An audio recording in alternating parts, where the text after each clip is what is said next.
زار الرئيس المؤتمن بعض ولايات الوطن، وحين زار حينا قال لنا: هاتوا شكاواكم بصدق في العلن ولا تخافوا أحدا، فقد مضى ذاك الزمن.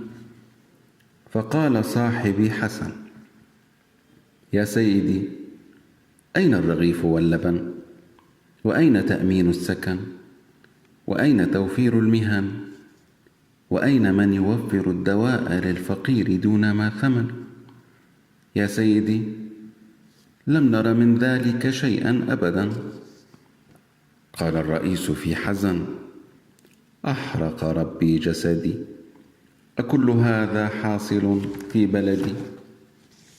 شكرا على صدقك في تنبيهنا يا ولدي، سوف ترى الخير غدا. وبعد عام زارنا، ومرة ثانية قال لنا: هاتوا شكاواكم بصدق في العلن ولا تخافوا أحدا، فقد مضى ذاك الزمن. لم يشتكي الناس، فقمت معلنا: أين الرغيف واللبن؟ وأين تأمين السكن؟ وأين توفير المهن؟ وأين من يوفر الدواء للفقير دون ما ثمن؟ معذرة يا سيدي، وأين صاحبي حسن؟